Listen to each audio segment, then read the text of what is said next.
어디 가서 떠들어봐! 분식집 아줌마 말을 누가 믿겠어? 최 상무가 비웃으며 내뱉은 말에 제 온몸이 떨렸습니다. 당신 아들! 그 멍청한 놈이 제 발로 나간 게 다행이지! 정신병자처럼 떨면서 사표 쓰던 꼴이 아직도 눈에 선해! 그 순간 제 안에서 20년간 참아온 무언가가 터져 나왔습니다. 정신병자라고요? 당신들이 만든 거잖아! 멀쩡한 내 아들을! 당신들이 망가뜨린 거잖아! 제가 그렇게 소리 지를 때 문이 벌컥 열렸습니다. 구독과 좋아요는 무료입니다. 구독과 좋아요를 눌러주세요. 이야기를 시작합니다. 저는 혜원, 평범한 분식집을 운영하는 50대 여자입니다. 그날도 여느 때처럼 주방에서 김밥을 말고 있었죠. 점심시간이 끝나갈 무렵 손님 2명이 들어왔습니다.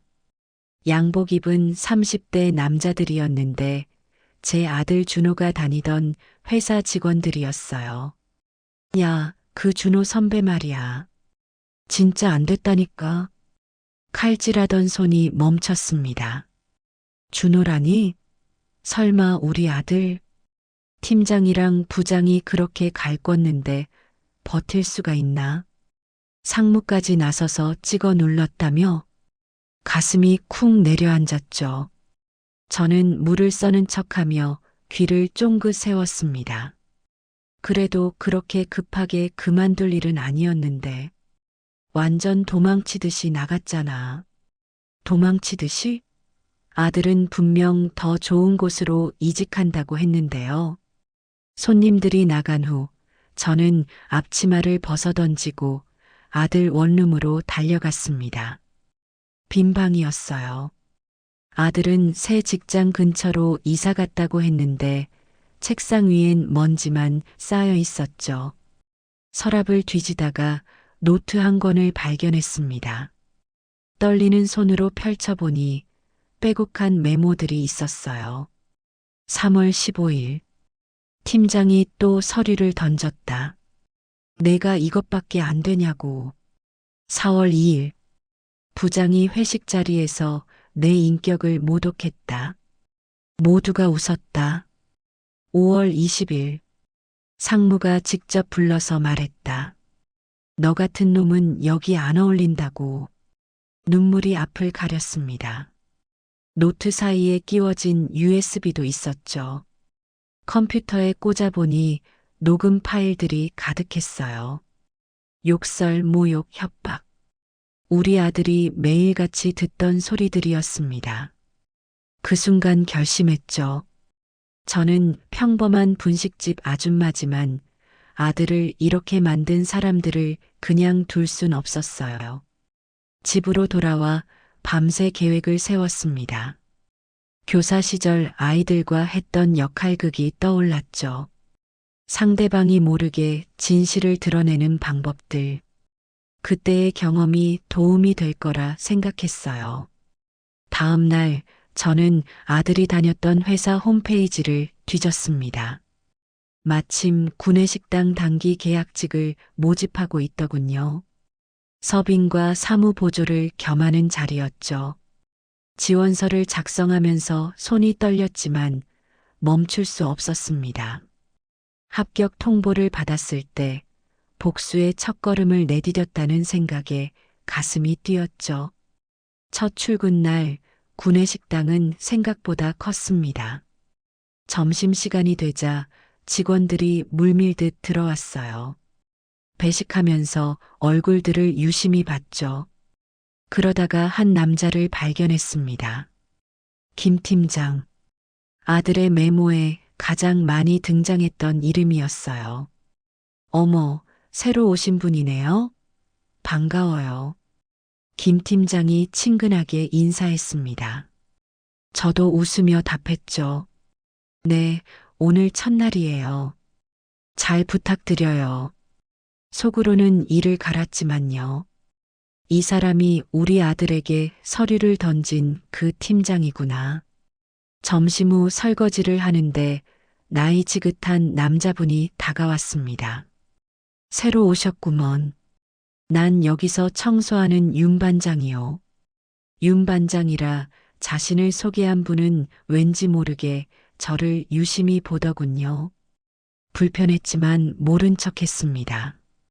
퇴근 시간 사무실을 지나가다가 김 팀장의 자리를 발견했어요. 책상 위에 영수증들이 어지럽게 놓여 있었죠. 청소하는 척하며 슬쩍 봤는데 회식비 영수증들이었습니다. 금액이 이상했어요. 실제로 쓴 것보다 부풀려져 있었죠. 집으로 돌아오는 길, 머릿속이 복잡했습니다. 증거는 찾았지만 어떻게 폭로할지가 문제였어요. 너무 성급하면 의심받을 테니까요. 그날 밤 아들에게 전화가 왔습니다. 엄마, 뭐해?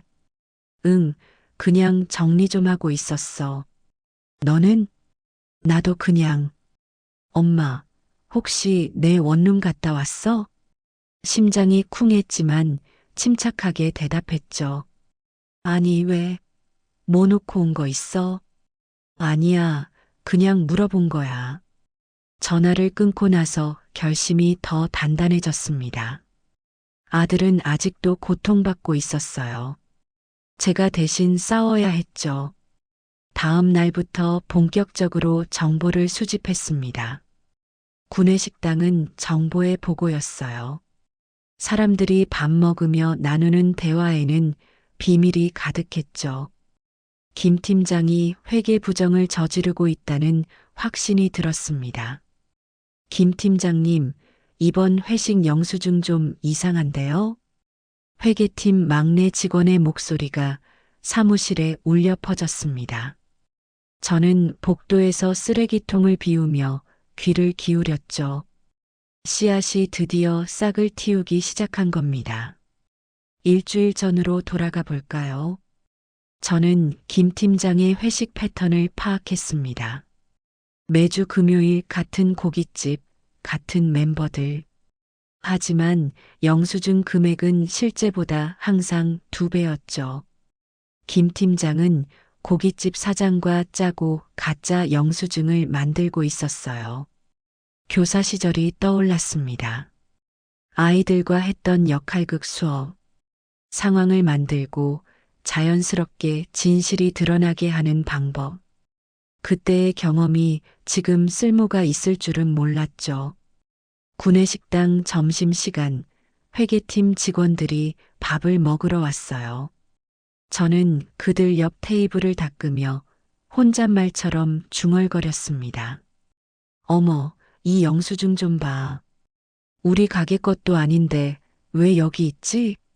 아, 손님이 떨어뜨리고 가셨나? 일부러 김 팀장이 자주 가는 고깃집 영수증을 바닥에 떨어뜨렸어요. 진짜 영수증이었죠. 제가 며칠 전 그 고깃집에 가서 밥 먹고 받아온 거였습니다. 회계팀 직원이 영수증을 집어들었어요. 이거 우리 회사 직원들이 자주 가는 곳인데. 그래요? 여기 비싸던데. 4명이 먹었는데 20만 원 나왔네요. 회계팀 직원들이 서로 눈빛을 교환했습니다. 20만 원? 우리가 받은 영수증은 40만 원이었는데. 어머, 그럼 뭔가 잘못된 거 아니에요? 제가 놀란 척했죠. 회계팀 직원이 고개를 끄덕였어요. 이거 확인해 봐야겠는데요. 바로 그날 오후 회계팀이 움직이기 시작했습니다. 김 팀장이 제출한 영수증들을 전부 다시 검토했죠. 고깃집에 직접 전화해서 확인도 했고요. 결과는 명백했습니다. 지난 6개월간 500만 원이 넘는 회식비를 빼돌린 거였어요.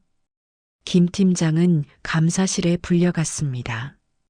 처음엔 발뺌했지만 증거가 너무 확실해서 결국 인정할 수밖에 없었죠. 아니, 다들 하는 건데 왜 나만 갖고 그래요? 김 팀장이 소리쳤다는 얘기를 들었어요. 하지만 소용없었죠. 회사는 엄벌주의를 택했습니다. 김 팀장은 징계위원회에 회부됐고 결국 보직 해임을 당했어요. 구내식당에서 그 소식을 듣는 직원들의 대화가 흥미로웠습니다. 김 팀장 완전 망했대. 그러게 쪼잔하게 회식비나 빼돌리고 작년에 신입사원 괴롭히던 것도 생각나네. 인과응보야. 신입사원. 그게 우리 아들이었죠. 저는 설거지하며 조용히 미소 지었습니다. 첫 번째 복수가 성공한 겁니다. 그런데 예상치 못한 일이 벌어졌어요. 김 팀장이 구내식당으로 찾아온 거죠. 초라한 모습이었습니다. 넥타이도 풀고 머리도 헝클어진 채로 밥 좀 먹을 수 있을까요? 다른 직원들이 수군거렸지만 저는 평소처럼 밥을 퍼줬습니다. 김 팀장이 구석 자리에 앉아 밥을 먹는데 갑자기 눈물을 뚝뚝 흘리더군요.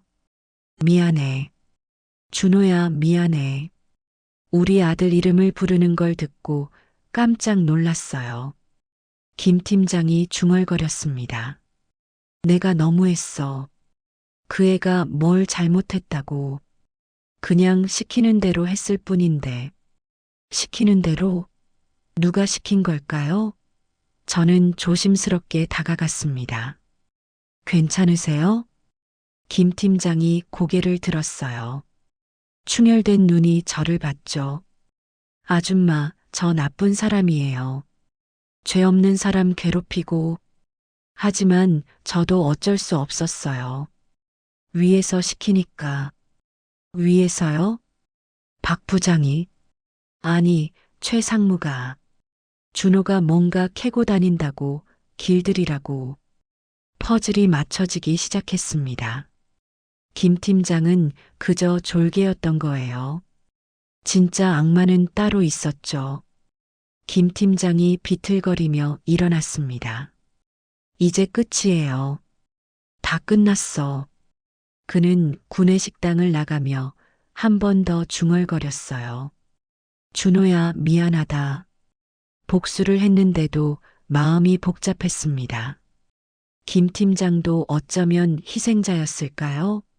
하지만 그렇다고 용서할 순 없었어요. 우리 아들이 받은 상처는 너무 컸으니까요. 첫 번째야. 아직 2명 더 남았어. 그날 저녁 윤 반장이 다가왔어요. 혜원 씨, 커피 한 잔 할까요? 뜬금없는 제안이었지만 거절할 수 없었죠.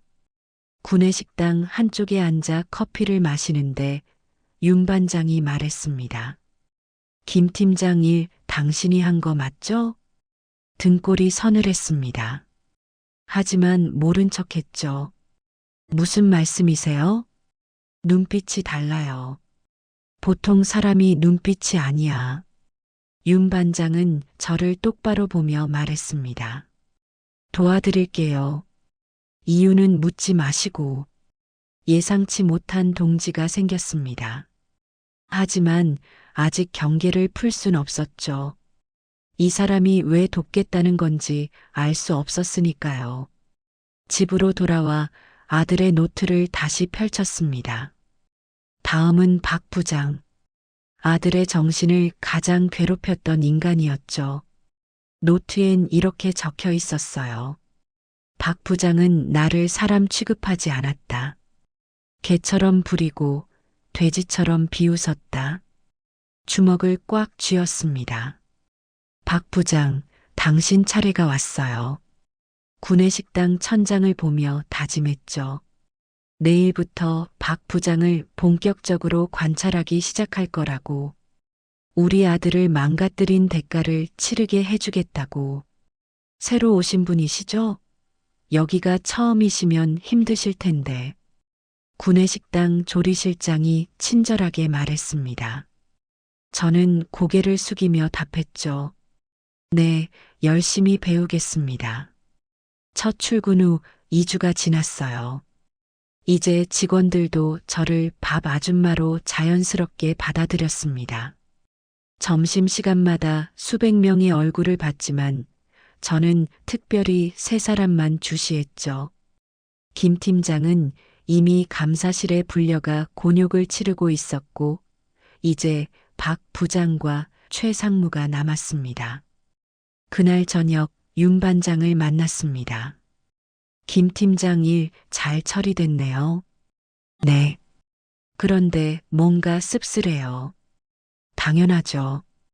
복수는 달콤하지만은 않으니까. 하지만 필요한 일이었어요. 윤 반장이 커피를 한 모금 마시고 말했어요. 박 부장은 매일 12시 30분에 정확히 식당에 왔어요. 부하 직원 서너 명을 거느리고 마치 왕처럼 행세했죠. 배식 받을 때도 반찬이 마음에 안 들면 대놓고 투덜거렸습니다. 아니, 이게 무슨 반찬이야? 개밥도 이것보단 낫겠네. 속에서 불이 났지만 꾹 참았어요. 저 인간이 우리 아들에게도 저렇게 했겠구나 싶으니 손이 떨렸습니다. 하지만 아직 때가 아니었죠. 어느 날 오후 사무실 쓰레기를 비우러 갔다가 흥미로운 장면을 목격했습니다. 박 부장이 복도 끝에서 누군가와 통화하고 있었어요. 그래, 그 자료 내일까지 넘겨줄게. 대신 약속한 거 잊지 마. 수상했습니다. 저는 청소 카트를 밀며 천천히 다가갔죠. 박 부장은 저를 보고는 전화를 끊었어요. 뭘 그렇게 쳐다봐? 아, 죄송해요. 복도 청소하려고요. 무뚝뚝하게 지나가는 박 부장의 뒷모습을 보며 직감했습니다. 뭔가 있다고. 그날부터 박 부장의 행동 패턴을 기록했어요. 머릿속에 시간표를 그렸죠. 몇 시에 화장실 가고, 언제 흡연실 가고, 누구와 자주 통화하는지, 관찰한 지 일주일째 패턴을 발견했습니다. 매주 수요일 저녁 6시 박 부장은 회사 뒷문으로 나가 누군가를 만났어요. 수요일이 왔습니다. 저는 퇴근하는 척하고 회사 뒤편 카페에 숨어 있었죠. 6시 정각 박 부장이 나타났어요. 그리고 정장 입은 낯선 남자와 만났습니다. 둘은 서류 봉투를 주고받았죠. 저는 휴대폰으로 그 장면을 찍었습니다. 이제 박 부장 차례죠? 네. 그런데 박 부장은 더 조심스러워요. 김 팀장 일을 봤으니까요. 걱정 마세요. 제가 정보를 하나 입수했어요. 박 부장이 경쟁사 직원과 정기적으로 만난다더군요. 정말요? 네. 매주 수요일 저녁 6시 회사 뒷골목 카페에서요. 제가 관찰한 것과 일치했습니다. 윤 반장도 따로 조사를 하고 있었던 거죠. 증거만 잡으면 돼요. 산업 스파이는 중죄니까요. 다음 수요일을 기다렸습니다. 이번엔 더 확실한 증거를 잡아야 했어요. 휴대폰 카메라로는 부족했죠. 그래서 작은 캠코더를 준비했습니다. 교사 시절 학예회 촬영용으로 샀던 거였어요. 수요일 오후 5시 30분, 저는 미리 카페에 자리를 잡았습니다. 창가 자리에서 밖이 잘 보였죠. 6시가 되자 박 부장이 나타났어요. 그리고 5분 후 정장 입은 남자가 합류했습니다.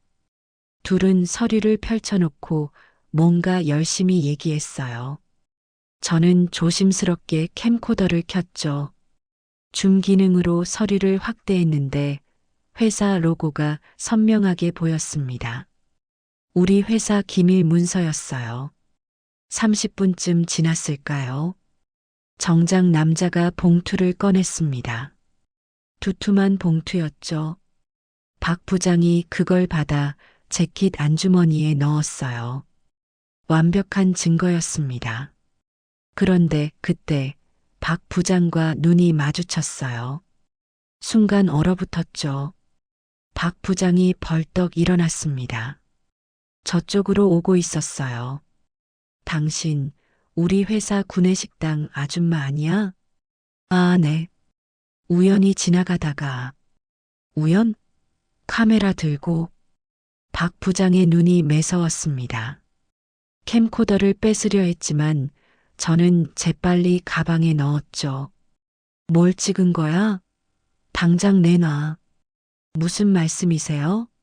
그냥 풍경 찍은 건데요. 박 부장이 제 팔을 잡았어요. 아프게 비틀었죠. 장난하지 마. 뭔가 수상하다 했어. 김 팀장 일도 당신이 한 거지? 그때였습니다. 누군가 박 부장의 손을 잡았어요. 손 떼시죠. 여자한테 이게 뭐 하는 짓입니까? 윤 반장이었어요. 예상치 못한 등장에 박 부장도 당황했죠. 윤 반장? 이게 무슨... 혜원 씨는 제 지인입니다. 함부로 하지 마시죠. 지인? 당신들 한패야? 윤 반장이 조용히 말했어요. 한패고 뭐고 당신이 방금 뭘 했는지나 생각해 보시죠. 경쟁사 직원한테 회사 기밀 넘긴 거 다 봤습니다. 박 부장의 얼굴이 하얗게 질렸어요. 무슨 소리야? 증거도 없으면서. 증거요? 있죠. 윤 반장이 휴대폰을 꺼냈습니다. 동영상이 재생됐는데 박 부장이 서류를 넘기는 장면이 선명하게 찍혀 있었어요. 윤 반장도 따로 촬영하고 있었던 겁니다. 이제 어떻게 하실 건가요? 조용히 자수하시겠어요? 아니면 이걸 회사에 보낼까요? 박 부장은 완전히 무너졌습니다. 그 자리에 주저앉았죠. 살려줘. 제발. 가족이 있어. 준호 씨한테도 가족이 있었어요. 제가 나직이 말했습니다. 박 부장이 고개를 들었어요. 준호? 김준호? 네. 제 아들이에요. 박 부장의 눈이 공포로 가득 찼습니다. 당신이 준호 어머니? 박 부장의 목소리가 떨렸습니다. 저는 그를 내려다보며 말했죠. 제 아들이 어떻게 지냈는지 아세요? 매일 밤 악몽에 시달리고 손이 떨려서 밥도 제대로 못 먹었어요. 저는 그저 뭐요? 그저 재미있었다고요? 사람을 개 취급하는 게. 윤 반장이 제 어깨를 잡았어요. 혜원 씨, 이제 됐어요. 내일 아침 이 영상 회사에 제출하겠습니다. 우리는 박 부장을 남겨두고 카페를 나왔죠. 밤 공기가 차가웠지만 마음은 뜨거웠습니다. 두 번째 복수도 성공한 거예요. 다음 날 회사는 난리가 났습니다. 박 부장이 새벽에 경찰에 자수했다는 소식이 퍼졌죠. 산업기술보호법 위반으로 구속될 거라는 얘기가 돌았어요. 증거를 잡았습니다. 아들을 괴롭힌 진짜 이유도 알게 됐죠. 아들은 정의를 지키려다 당한 거였어요. 구내식당에서 직원들의 대화를 들으며 배식을 했습니다.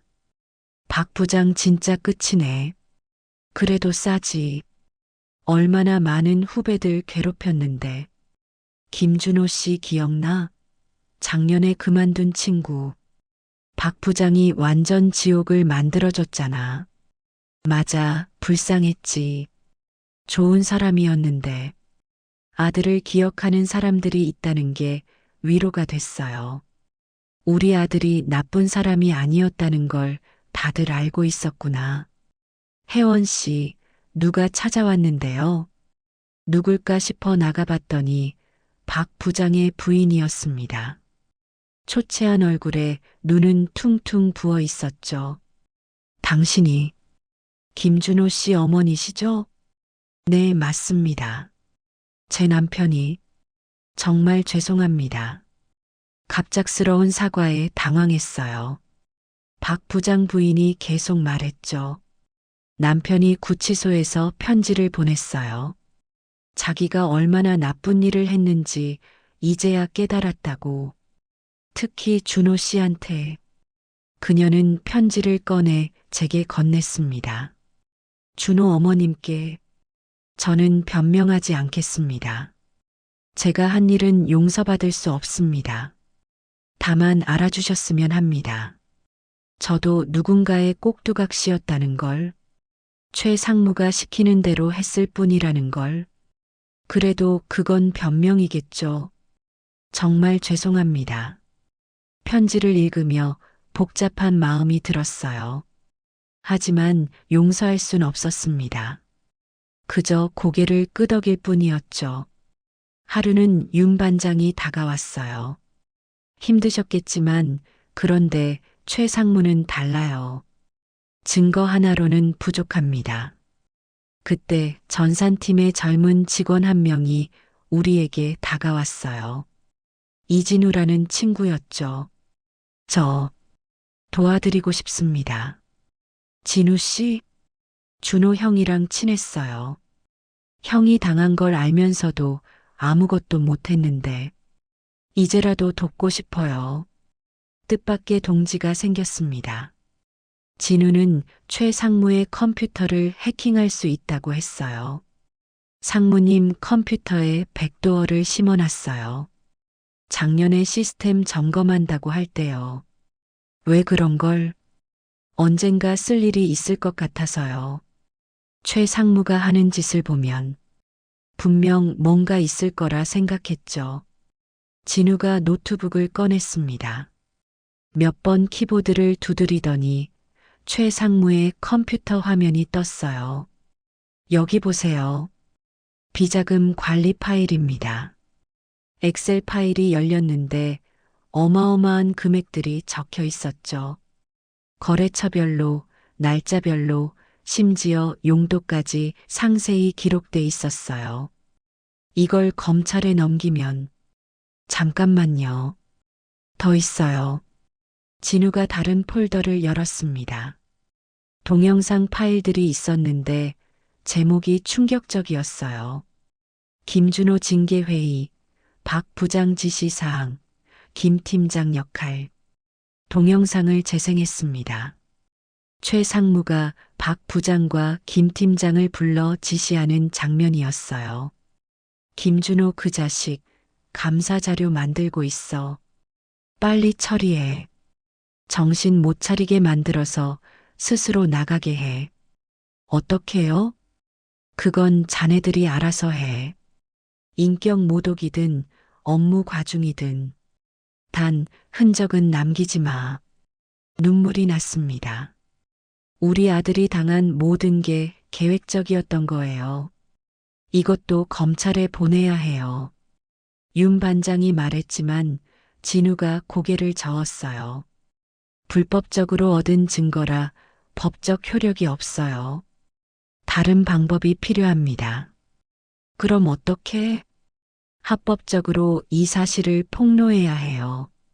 최 상무가 스스로 발설하게 만들거나 점심시간이 끝나고 설거지를 하는데 최 상무가 구내식당에 나타났습니다. 평소엔 임원 전용 식당을 쓰는 사람이었는데 왜 여기 왔을까요? 여기 책임자 누구야? 조리실장이 나갔습니다. 네, 무슨 일이십니까? 요즘 이상한 소문이 도는데 혹시 여기서 새로 들어온 사람 있어?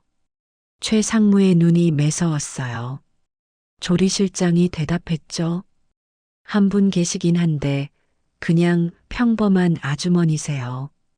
불러봐. 심장이 쿵쿵 뛰었습니다. 하지만 침착하게 나갔죠. 네, 부르셨습니까? 최 상무가 저를 위아래로 훑어봤어요. 당신 여기 왜 왔어? 일하러 왔죠. 먹고 살려고요. 다른 목적 없고? 무슨 다른 목적이 있겠어요? 저 같은 사람이. 최 상무는 한참 저를 노려보다가 돌아섰습니다. 앞으로 조심해. 이상한 짓 하다가 걸리면 가만 안 둬. 위협이었죠. 하지만 저는 두렵지 않았습니다. 오히려 최 상무가 불안해한다는 걸 알 수 있었어요. 박 부장이 잡혀간 것에 뭔가 찔리는 게 있는 모양이었죠. 그날 저녁 윤 반장이 또 찾아왔습니다. 최 상무가 당신을 의심하기 시작했어요. 조심해야 합니다. 알아요. 하지만 멈출 순 없어요. 그럼 제가 더 적극적으로 도와드릴게요. 최 상무는 나도 오래전부터 눈엣 가시였거든요. 왜요? 노조 탄압의 선봉장이었어요. 많은 동료들이 그 사람 때문에 회사를 떠났죠. 윤 반장의 눈에 오래된 분노가 보였습니다. 이 사람도 복수하고 싶었던 거구나. 그런데 혜원 씨는 왜 이러는 거예요? 진짜 이유가 뭡니까? 더 이상 숨길 수 없었죠. 저는 조용히 말했습니다. 제 아들이 여기서 일했어요. 준호라고. 윤 반장의 눈이 커졌어요. 준호? 김준호 씨? 아세요? 당연히 알죠.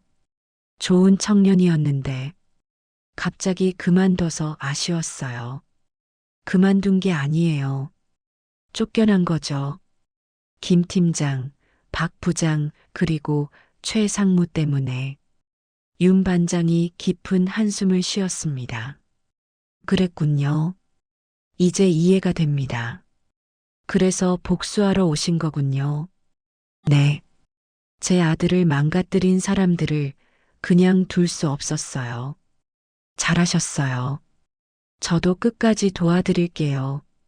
그날부터 윤 반장과 저는 한 팀이 됐습니다. 최 상무를 잡기 위한 작전을 짜기 시작했죠. 윤 반장은 회사 곳곳에 인맥이 있었어요. 전산팀, 회계팀, 심지어 비서실에도 아는 사람이 있었죠. 최 상무는 비자금을 관리해요. 그걸 잡으면 끝입니다. 어떻게 잡죠? 명절이 다가오잖아요. 그때가 기회예요. 추석이 2주 앞으로 다가왔습니다. 회사에선 거래처에 보낼 선물 준비로 분주했죠.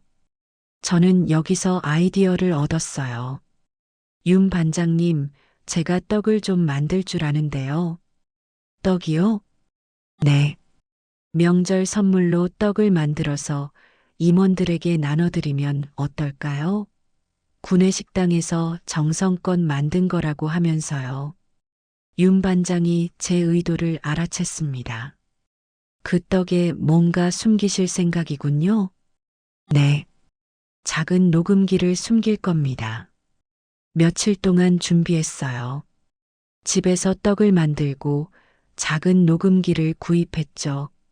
녹음기는 떡 상자 아래 교묘하게 숨겼습니다. 겉으로 봐선 절대 모를 정도로요. 추석 일주일 전 저는 정성스럽게 포장한 떡 선물 세트를 들고 최 상무 비서를 찾아갔습니다. 상무님께 드리고 싶은데요. 구내식당 직원들이 정성껏 만든 거예요. 아, 고맙네요. 상무님께 전달하겠습니다. 계획대로였어요. 그 녹음기는 소리 감지 센서가 있어서 대화가 있을 때만 작동했죠. 배터리도 일주일은 거뜬했습니다. 사흘이 지났어요. 최 상무실에서 중요한 미팅이 있다는 정보를 입수했죠. 거래처 사장들과의 비공식 회동이었습니다. 일주일 후 떡 상자를 수거할 핑계를 만들었어요. 상자를 재활용한다는 명목이었죠. 비서가 빈 상자를 돌려줬고 저는 떨리는 마음으로 녹음기를 회수했습니다. 그날 밤 집에서 녹음 파일을 들었어요. 대부분은 일상적인 업무 대화였지만 마지막 파일에서 결정적인 대화가 나왔습니다. 김준호 그 자식 잘 잘라버렸어. 쓸데없이 정의감에 불타서 감사 자료 만들고 있더라고. 최 상무의 목소리였어요. 가슴이 미어졌습니다. 그래도 너무했던 거 아니오? 그 청년 정신이 좀 이상해진 것 같던데. 그게 뭐가 중요해? 우리 비리 캐고 다니는 놈은 무조건 잘라야지. 이번 비자금도 그놈이 냄새 맡을 뻔했잖아. 결정적인 대화를 확보했습니다. 다음 날 뜻밖의 일이 벌어졌어요. 최 상무가 직접 구내식당 주방으로 찾아온 겁니다. 당신 혜원 씨 맞지? 네, 무슨 일이세요? 따라와. 거절할 수 없는 분위기였어요. 최 상무방으로 끌려갔죠. 당신 정체가 뭐야? 왜 우리 회사를 뒤집어 놓는 거지? 무슨 말씀인지. 내가 다 알아봤어. 당신 아들이 김준호잖아. 숨길 수 없었습니다.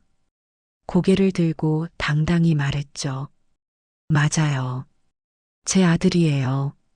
그래서 복수하러 온 거야? 김 팀장이랑 박 부장 엮은 것도 당신이지? 증거 있어요? 최 상무가 이를 갈았어요. 증거 필요 없어. 당신 내일부터 나오지 마. 해고야. 해고요? 무슨 명목으로요? 명목? 그런 게 왜 필요해?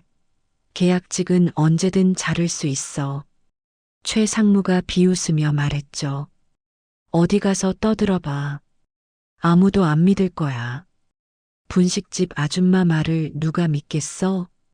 그때 문이 벌컥 열렸습니다. 윤 반장과 진우, 그리고 낯선 사람들이 들어왔어요. 믿을 사람들이 여기 있습니다. 낯선 사람들은 기자들이었습니다.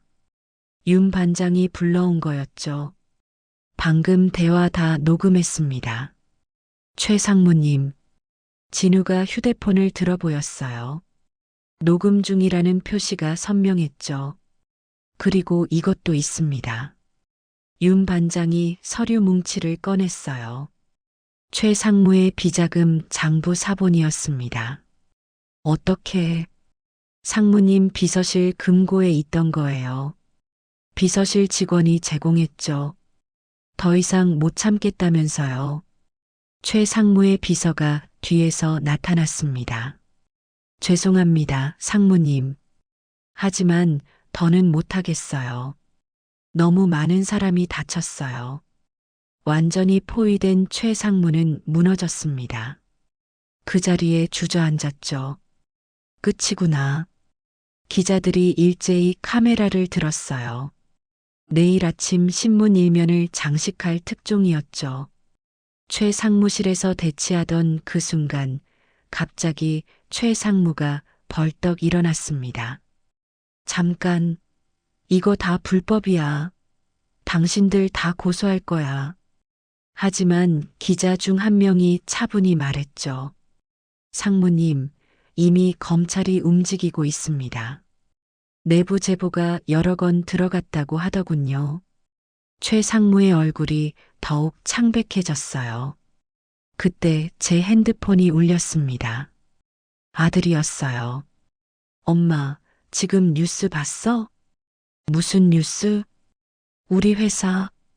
아니, 내가 다녔던 회사 특별감사 들어간대. 비자금 의혹으로.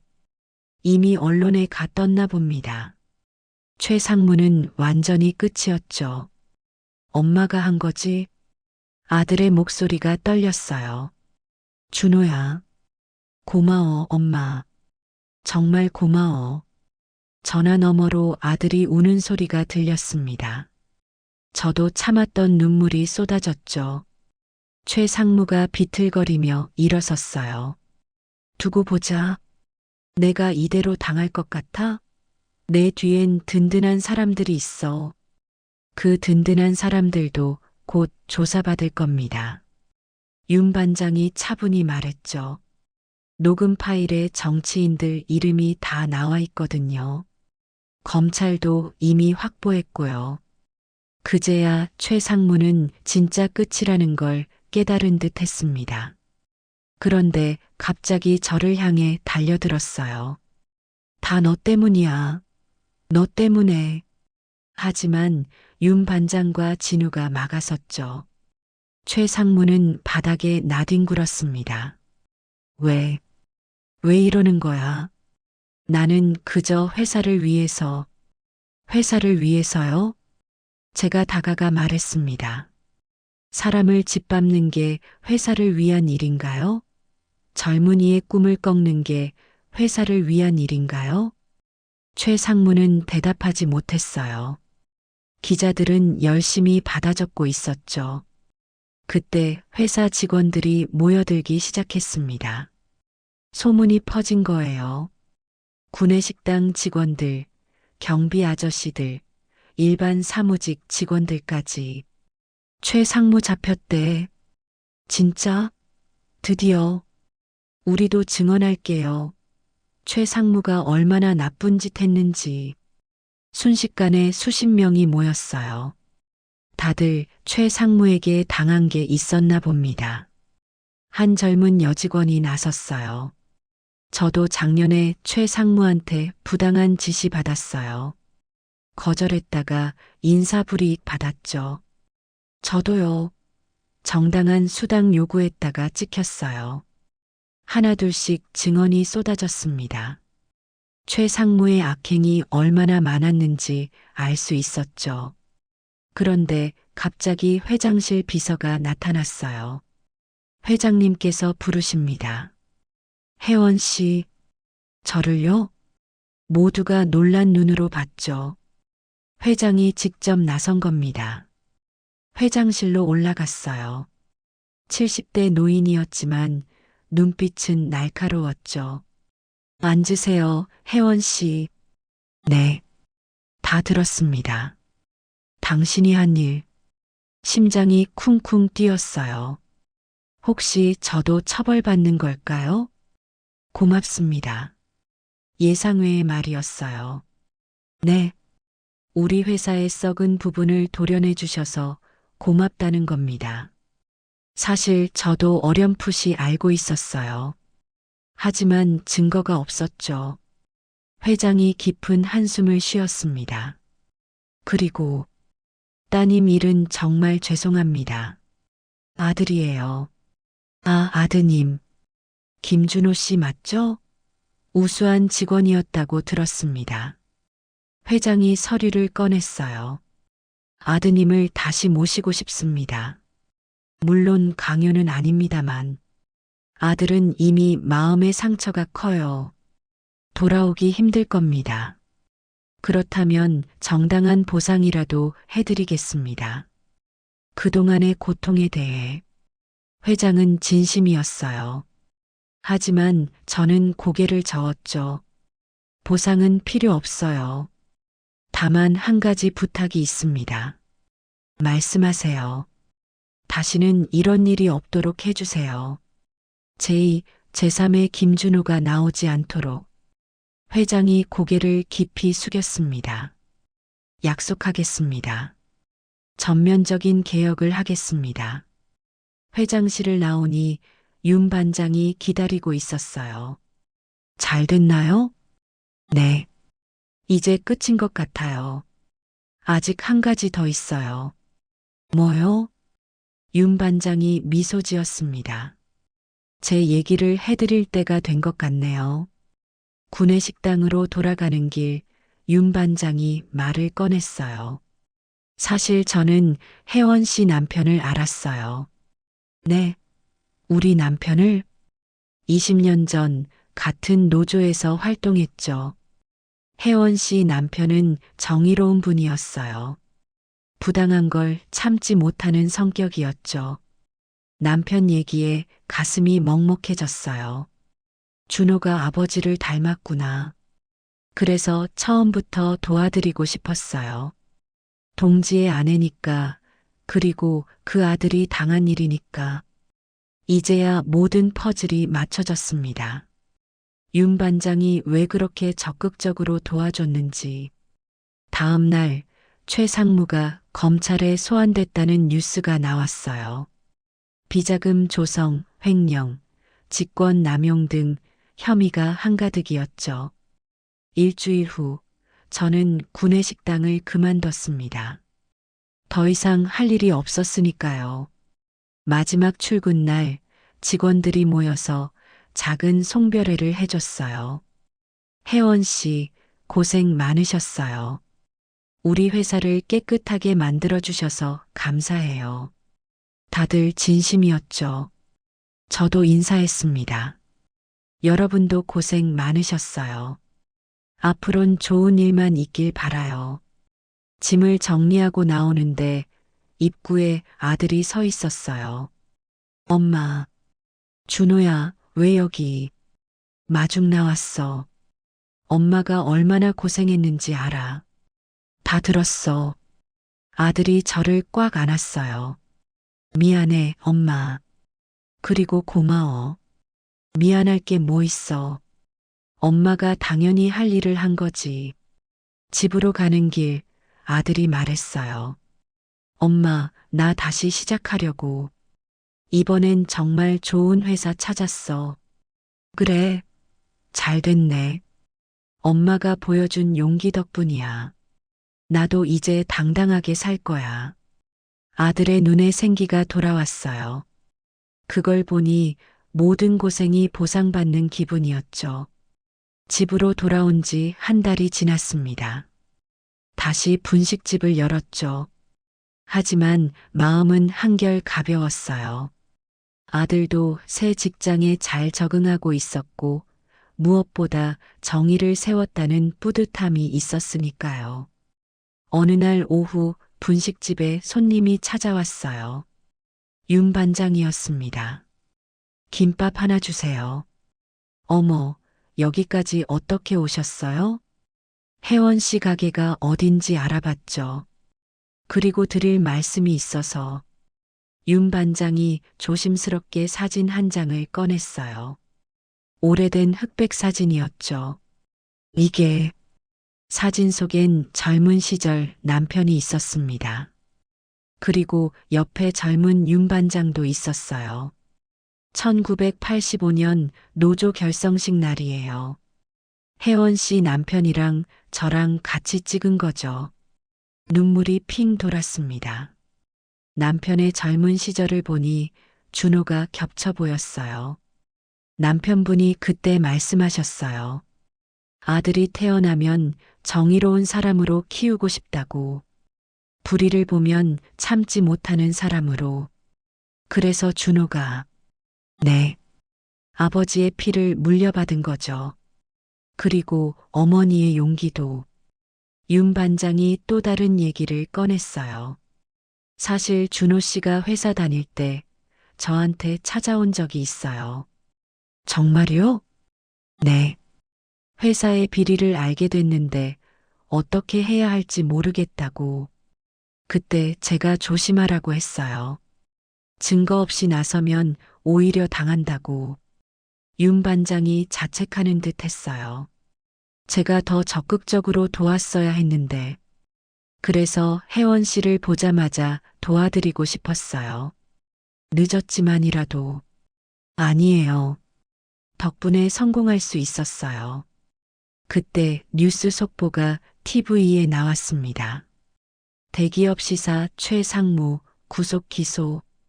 비자금 조성 및 횡령 혐의. 드디어 최상무가 구속됐어요. 손님들이 TV를 보며 수군거렸죠. 저 회사 완전 썩었었나 봐. 그러게. 내부 고발자가 있었다던데. 용감한 사람이네. 요즘 같은 세상에. 윤 반장과 저는 서로를 보며 조용히 미소 지었습니다. 며칠 후 예상치 못한 전화가 왔어요.